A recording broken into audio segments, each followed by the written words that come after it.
The man who has been in prison for 19 years is released today, but the prison chief deliberately made it difficult for him. He ordered him to carry the heavy flagpole, which is the last day of his recovery. This is simply an impossible task. But Arang is born to be a god. He clenched his teeth tightly, stepped forward steadily, and dropped the flagpole heavily in front of the prison chief.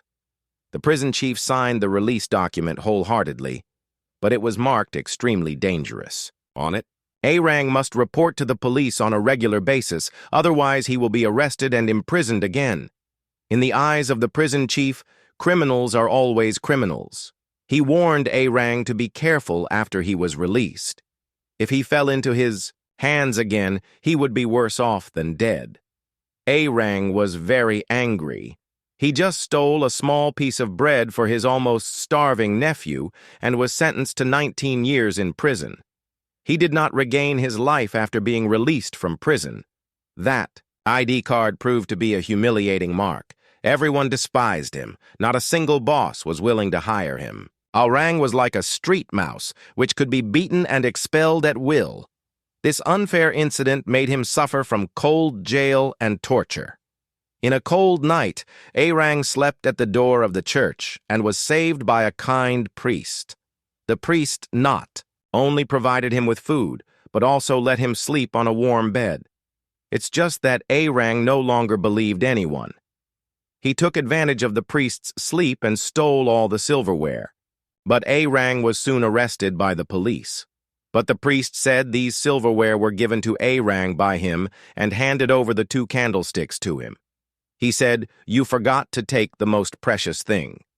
As a result, the police did not pursue the case anymore. The priest told Arang with all his heart and said today was God's arrangement. You have to use these silverware to become a true righteous person. The priest's words and deeds touched Arang, and his soul was saved. He also let go of his hatred for this unfair world. He sincerely swore to God, and from now on, he would reform and be a new person. He directly tore up his ID card and was reborn in a new identity. 8 years passed in a blink of an eye. Under the tyranny of the king, people lived in poverty, and homeless people could be seen everywhere on the street. At this time, Arang opened a textile factory with those silverware and hired poor people to work. Because of his kindness, people respected him very much, so he was elected mayor. Unfortunately, because of his promotion, Shawei became a police officer. From then on, he had to work under Arang. The first time they met, Shawei was eager to show off in front of his new superior. Arang recognized Shawei at a glance, and Shawei just thought Arang was a little familiar. At this time, a loud noise was heard outside. It was a carriage. An old man was pressed down. The situation was critical. Arang tried his best to lift the carriage, but there was a man who was pressed down. But he also successfully hooked Shawei's memory of him, but there was no solid evidence. Shawei dared not report to the market. In Arang factory, there was a female worker named Fang Ting. Because of her appearance, she had been harassed by her supervisors. Other female workers also excluded her because of their jealousy. Fang Ting was pregnant at an early age. After giving birth to her daughter Cosette, her boyfriend abandoned her cruelly. In order to maintain her health, he could only put her daughter in a hotel room and pay a high maintenance fee every month. In the 19th century, people's thinking was conservative and feudal. The true nature of women was seen as more important than life. A colleague scolded her unmarried pregnancy. The supervisor hated her because she had been molesting Fang Ting, so he forced her out of the factory without telling Arang.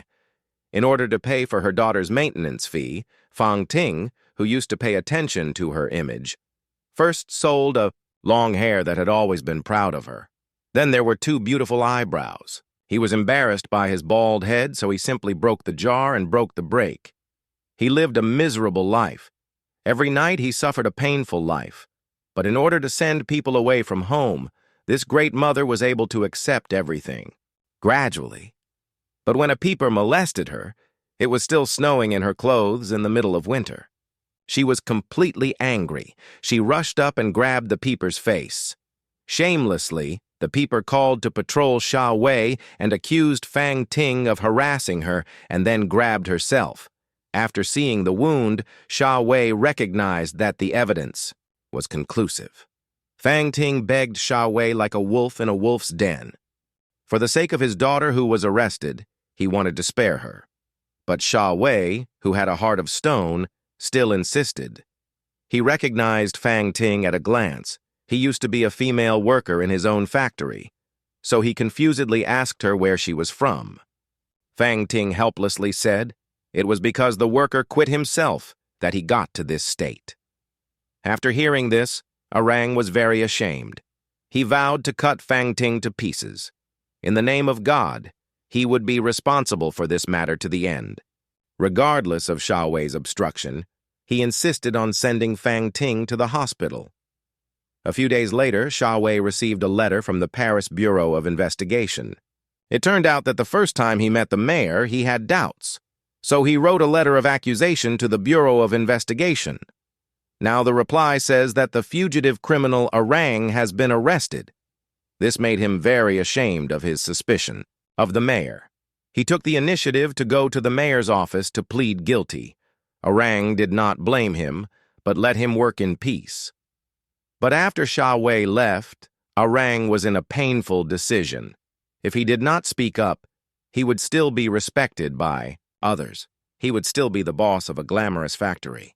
But there was an innocent person who had to face a prison because he looked like him. When Arang was in a dilemma and could not make a decision, he saw the candlestick given to him by the bishop. Suddenly he was in a daze. He hoped that this fire would last for a while. If he did not stand up, he hoped that it would be extinguished sooner or later. Arang rushed to court without hesitation. He confessed everything in front of the judge.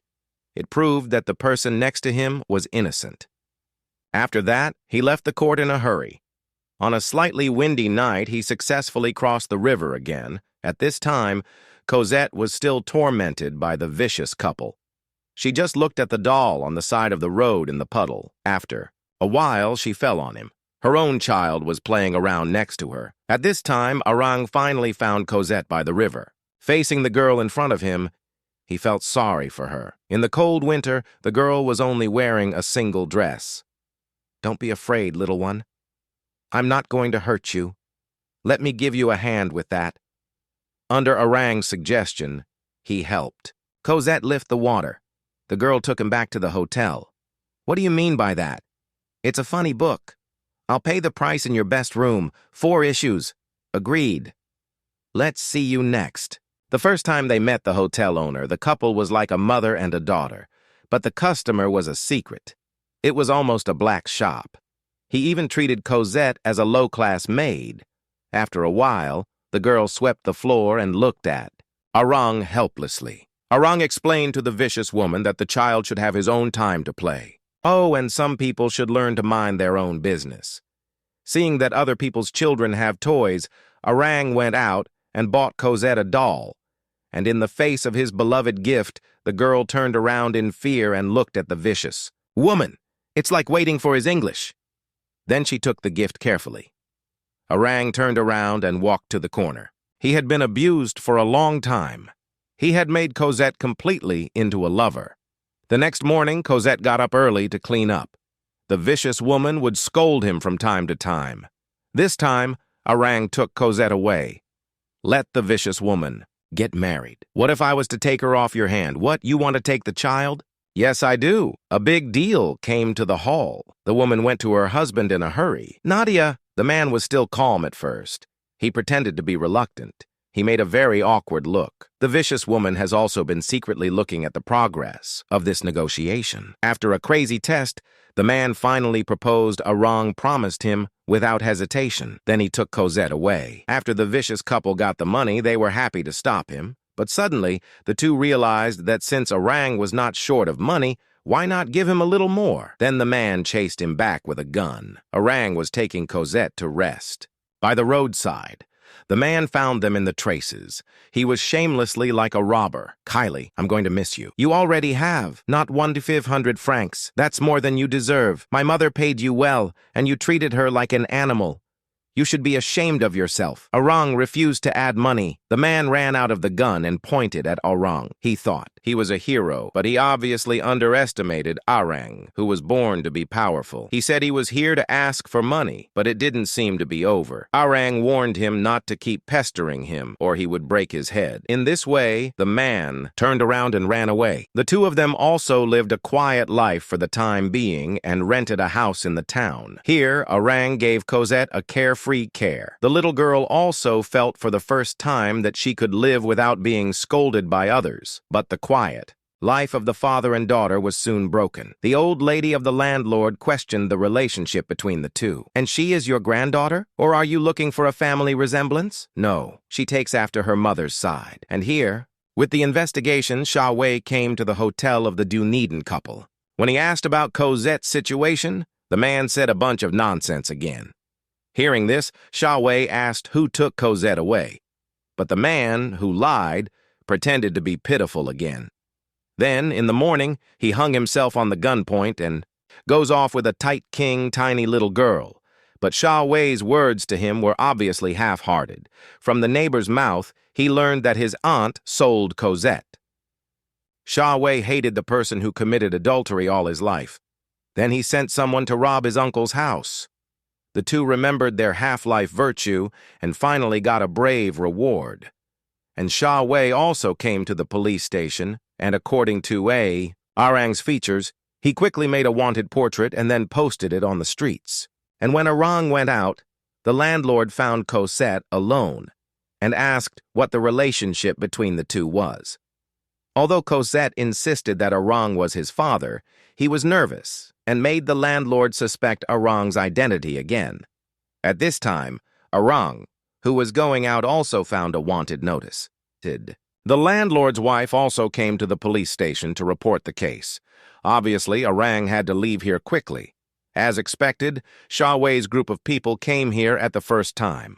Fortunately, Orang had already noticed that Cosette had left.